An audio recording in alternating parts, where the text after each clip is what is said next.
You've made your way to Progressively Older.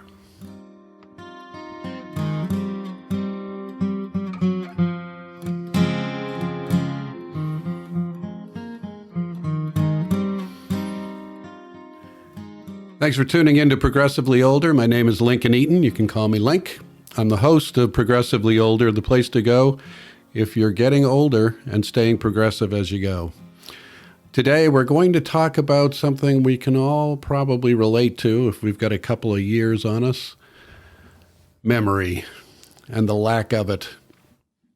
It can be frustrating to be reaching for that one little tiny tidbit of information and not being able to find it.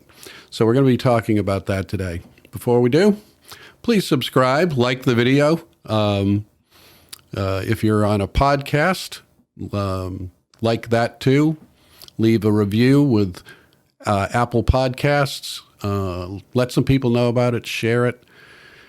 I need your help to grow this. It's not going to do it by itself, so join me. On Wednesdays, we're going to be talking about politics and staying progressive.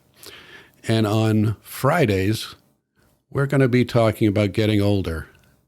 And it's Friday. The idea of retirement is very appealing to me. I had a little taste of it during an extended furlough from my job at the beginning of COVID, and I think I'll be pretty darn good at it if I can figure out how to supplement my Social Security income somehow. I did an exceptionally poor job preparing for my post-work years, and my resources won't permit me to simply stop working. I think I have that in common with many people my age. But assuming I overcome that minor barrier to quitting the rat race, I have many interests that would keep me occupied given the time to pursue them. Not the least of which is the continuation of this blog, podcast, YouTube channel. One thing I always thought I would return to, given the chance, was an acting career I abandoned. I started a second career in sales when the responsibility of a family became a priority, but I spent the better part of 30 years as an actor. I had some success performing off-Broadway, earning my SAG card as a union film actor, and even winning a Best Actor award in 1990 in my adopted city of Richmond, Virginia. The stage was where I felt I most belonged, where I felt I had some actual expertise as well as a personal fulfillment I otherwise only achieved with my child. I was at home on stage with people that understood me, shared my willingness to risk humiliation for the possibility of something wonderful, an emotional communication with perfect strangers. It was both collaborative and deeply personal. Two ways of being that can be strongly at odds with each other. I think at my core, an actor is what I was. So as I approach the age that retirement might make it possible to add acting to my schedule, I'm facing a different challenge that makes the idea of going back on the boards terrifying. There are days my memory utterly fails me.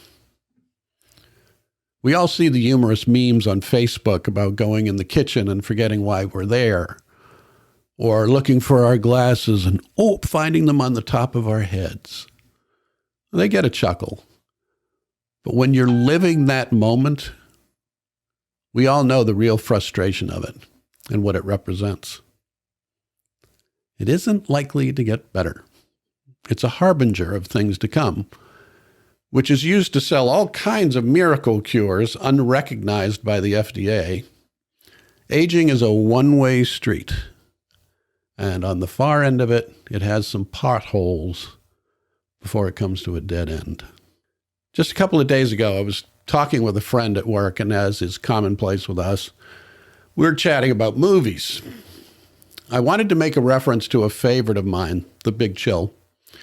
I could remember line after line from it, choice insights I cherish from it. But when I asked, hey, have you seen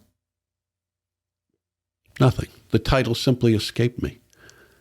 I couldn't retrieve it for all I was worth, and ultimately had to rely on the Google machine to fill in the blanks in my memory. It was horrifying, but not that uncommon anymore. In fact, it's less and less uncommon. A part of my reality now, and a legitimate reason for my appreciation of technology. Google is my memory's external hard drive. When I won my award for acting in 1990, it was for a one-man show called Drinking in America by Eric Bogosian. You may know him as Captain Danny Ross from Law and Order. This was a series of 12 monologues depicting the vagaries of the male experience in then contemporary America. Very disparate characters, very challenging, and deeply rewarding. To perform that show, I had to memorize a book. After memorizing it, I had to bring it to life as best I could as well. So the memorization had to be so thorough, so secondary, that I could envelop myself in the world of these people, not just the recitation of a speech. That is what every actor has to accomplish when the lights come on and the performance begins. I simply don't know that I have that ability anymore. Every so often, I will try to commit a speech to memory just to see if I can do it. I mean, I don't take it too seriously, and the effort is sort of half-hearted. But it's a struggle. And since there's no deadline, I just chuckle and give up. But what if there was a deadline? What if something was at stake? If others depended on me to know these words, and they needed me to know them by a certain date and repeat them at a certain time by opening night. Death of a Salesman's Willie Loman may be the most iconic American character in all of our nation's dramaturgy. A portrait of a 63-year-old man desperate to be successful in a society that demands it, and facing he is aging past any hope of that happening. Lee J. Cobb was 37 years old when he originated the role. Dustin Hoffman played him when he was 46. And Philip Seymour Hoffman was 44. I can't help but think that the demands of that character, which are epic, require the resources of a younger man to play him. I am exactly Willie's age right now.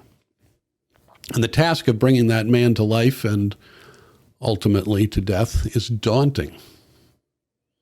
I have no doubt that there are many actors my age that would have the wherewithal to take on the task. But I'm sure there are even more like me that are starting to combat the retention that sooner or later we all lose.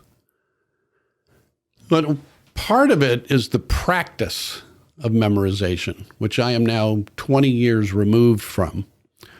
What was once a regular routine is now a skill I rarely exercise. Perhaps it's like a muscle that could be rebuilt. Starting easily, working it back to strength. So maybe, if I'm able to figure out a way to retire at all, I'll try to work myself back onto the stage with a small role. A baby step that won't tax my atrophying brain too badly.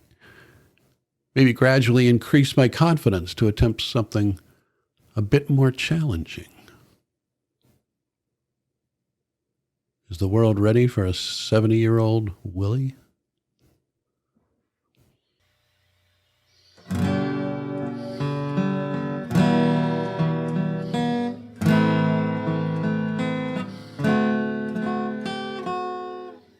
Try to remember the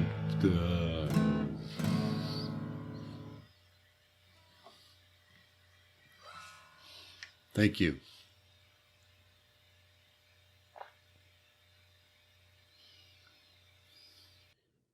I'm Link. This has been Progressively Older.